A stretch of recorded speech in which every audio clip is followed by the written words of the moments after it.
Segment 3, Gold and Black Live. Brian Neubert, Chris Hartley will be listening intently there just to make sure he didn't miss anything from yesterday, but he said. But Brian, Purdue, Rutgers tomorrow. It's a big game. I mean, obviously, stating the obvious here, the Boilermakers have to get the job done there, and then go on and probably win one in the Big Ten tournament. But you were at the game at the RAC when it happened the first time. Rutgers presents some challenges for Purdue. Yeah, they're physical, they're tough, they've got guards who can make plays. They're just, you have to, I think as long as Pikel's there, as long as they've got the personnel they've got, that's just a team you have to match their toughness, you have to exceed their toughness when all possible. Rebounding is a big deal. Miles Johnson's really made them a good team. The presence he's given them on the inside, this guy averages 8 points a game, but really affects games. Travion Williams had a good game against him the first time around. Obviously, the difference maker there for Purdue in terms of keeping them in it was Jihad Proctor. Nobody saw that coming because he had fallen to the fringe of Purdue's playing rotation at that time. But that's a game where if Purdue gets off to a better start, it's the story of Purdue's season. Yeah. If you get off to a better 10 minutes on the road, who knows how that game plays out? Because thereafter, Purdue played them pretty even.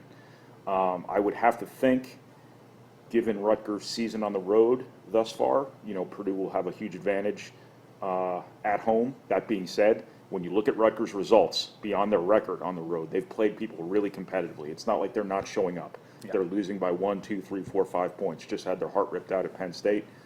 Rutgers might have taken some pressure off themselves by beating Maryland. Yeah. Otherwise, they slip back onto the bubble themselves. They needed this game really badly a week ago. Now I think Maryland gave them a little bit of margin for error.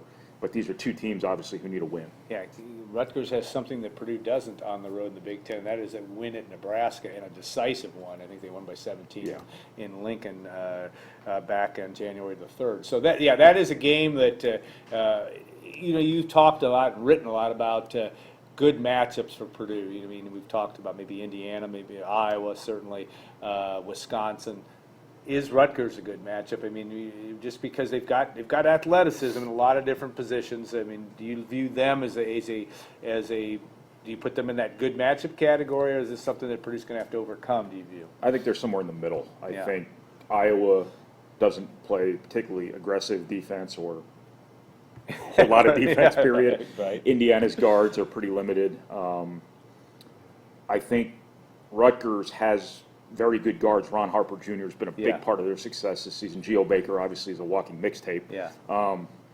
But I don't know if those guys defensively are necessarily what Illinois and Penn State are from a physicality, from an athleticism perspective. Purdue scored enough points in Piscataway, I thought, to really be in that game. They shot 41%, which is better, which isn't great, but it's better than what Rutgers is giving up on average. Purdue was only 6 of 22 from 3.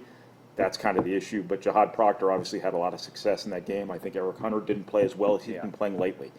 In Purdue's last 9 games, Eric Hunter is in double digits in 6 of those 9. Purdue's won all 6. He's not been in double digits in the other 3. Purdue lost all 3. Yeah. I'm not necessarily saying Purdue has to get X number of points per game from Eric Hunter to be successful, but I think that's a good temperature gauge for him. And when he's good, Purdue's good. Guard play has been so important this season in both directions for Purdue. Yeah, and that's going to be a storyline certainly tomorrow. All right, Senior Day also, and I didn't think, obviously outside of Tommy Luce, which I think will be worth the price of admission to see the reaction of the fan base when he talks tomorrow. But 2 other guys that have really contributed and I think have become certainly Evan Boudreau's play of late, and Jihad Proctor's has been up and down, but when he's been up, he's made a big difference. 2 guys that'll have a 1 year, Boudreau, I'm sorry, will have 2 years here, but both guys saying goodbye. But these guys have made an impact on this program. Yeah, I think what they've done from the first Rutgers game on, basically, it started for Boudreau a little bit earlier than that. The Wisconsin game was really his sort of breakout. It was the Wisconsin game, then the Rutgers game, and it was Boudreau against Wisconsin and Proctor against Rutgers. And ever since then, those guys have both been good, been real good. And if Purdue finds its way into the NCAA tournament, that will be no small part of it. I think they've both set a pretty good example for people who are with them, but also will come after them for perseverance. Yeah. Because both of them at one time or another completely fell off the map from a playing time perspective. I think they've added a lot of substance. I think Proctor's maturity, his little mid-season moment of clarity Yeah. where he realized this is about something bigger than himself. Evan Boudreau's sheer, I guess, perseverance, to use the same word Yeah. over again. That's been kind of what has defined them at Purdue.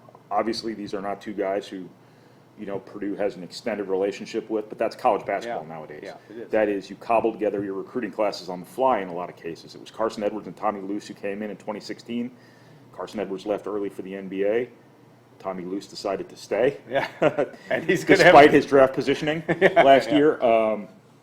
And somewhere along the way, Evan Boudreau signed up, Jihad Proctor signed up, and here you are on senior day with two guys, neither of whom have been here more than 2 years, but have certainly left something for fans to remember them by. Yeah, and Tommy Luce obviously has left it. His 2 threes against Iowa at the end may never be forgotten in terms of what they meant. But you had an interesting comment about just the fact that again, everybody has a role in this team, and Matt Painter is allowed the program is allowed to keeping it loose and all the stuff that goes on that he becomes such a bigger than life fan favorite. But that's part of the show, so to speak.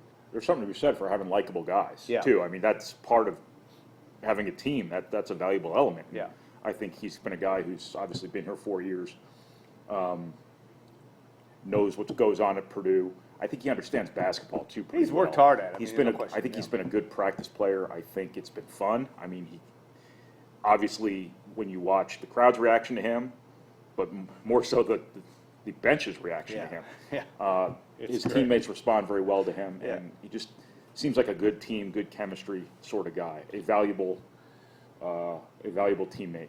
Yeah, Evan Boudreau, and also first class person, and a guy that again has just set the tone with that extra hustle around the basket, something that Purdue has needed inside at that 4 position, and he certainly has solidified and has made that impact. The rest of this team now, you have the game obviously Saturday, and then the Big Ten tournament. You've watched a lot of Big Ten basketball. Is there any way to predict this thing, the tournament, as you come in? Not just Purdue, but Michigan State's hot right now. They always seem to get that way this time of year as well, and will probably win a share of the Big Ten championship if they can beat Ohio State on Sunday. But who else are we looking at that you think might be able to make a surprise run? I have no idea. I mean, it literally could be anybody because That's the good answer. everybody's as good as everybody else in this Yeah. league. That's the thing is like 1 through 12. There's almost Yeah. no separation Yeah. between these people. What would be unfortunate for Purdue if they don't make the NCAA tournament is you can look at 3 teams ahead of you, Yeah. at least 3 teams, and say we're better than them. Yeah. But they have a better resume. But my point is the Big Ten is so balanced. The Big Ten knows each other so well. Yeah. That's what, when Purdue got out of the Big Ten and got to play Villanova in the NCAA tournament, Yeah. that puts a face on what I always talk about. Is once you get out of facing all these unbelievable coaches who know everything you're doing before you even do it, who know your personnel as well as Yeah. you do, Big difference. stuff opens up, Yeah. and the game completely changes. And I guess the Big Ten tournament, at the end of this Big Ten season of all Big Ten seasons, is going to kind of be the ultimate. I can't think of a term that doesn't involve an obscenity to use to describe Cluster? this, but No, it's yeah. going to be this battle royal of Yeah. just Better teams said. who are just as good as each other, who know what they're doing, who know how to guard each other. It's just going to come down to who can do a better job shooting 34% instead of 32%, get a few more offensive Yeah. rebounds. That's probably what this is going to come down to. Yeah, and your point about also it's when you make 3-pointers, and even though Purdue did not shoot that well early at Iowa City, I think they only shot 37% as a team, but they made 3-pointers at the right time, and that's a big part of it as well. Well, when Purdue's been successful on the road, it's not a matter of how many shots they made, it's when they made the Yeah, shots. When yeah. you look at the Indiana game, they won in Bloomington. Obviously, the 3-pointers against Northwestern Yeah. in the final minute saved Purdue's Yeah. season. It was the right time. Yeah, But at Indiana, every time Indiana got its head up, every time Indiana was going to make that run, every time that building was going to come alive, Purdue made a 3. Yeah. It was 4 different guys Yeah. took turns making successive shots Yeah. to Huge keep difference. that ball in Purdue's court. At Iowa, I thought the same thing. The Evan Boudreau 3 in the second half, the Proctor 3, when Iowa was trying to dig itself out of that hole, just kept them at arm's length long enough to where Iowa ultimately just ran out of time. If the game had gone on infinitely, I still don't think Indiana or Iowa would have been able to get the stops and rebounds it needed to get to win that game. But Purdue has done just such a good job winning 3 of its last 5 Big Ten road games here of making the right shot at the right time. Yeah. Now, in Mackey Arena, you expect them on average to shoot well throughout the game because that's kind of been their body of work.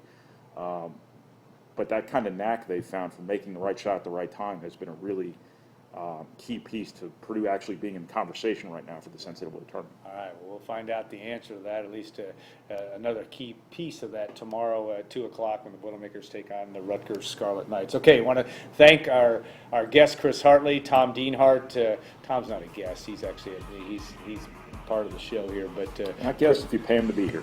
That's what I keep saying, and Brian as well. But Chris, I really enjoyed it. If you missed that interview, make sure you go back and watch it. As I told Chris, it'll be on from now till the end of time. So his children and grandchildren will be able to watch what he was like on March the 6th, 2020. But we're grateful to have Chris on as well. I want to thank our sponsors, Triple X, on the Hill, but on the level of Purdue tradition since 1929. Hilton Garden, when tomorrow's a big day. State HDI tonight. Chris Hartley stayed there last night. I'll bet he had a decent experience. And State Farm agent Trent Johnson at TrentIsMyAgent.com. Thanks also to Gordon and to Scott, and I would imagine also Steve Clark was back there to help us, and Kurt Larman for all that you do. We will have a special, different time because the Big Ten tournament. I have a show March 11th. That's Wednesday of this week. Hopefully, if you're a Purdue fan, the Boilermakers won't be playing until Thursday, but we'll break down the Big Ten tournament. And we look forward to having our show on the 11th. That'll be next Wednesday. We'll keep you posted on that on the site. So have a great week, everybody. We'll look forward to seeing you on Wednesday the 11th on Gold and Black Live.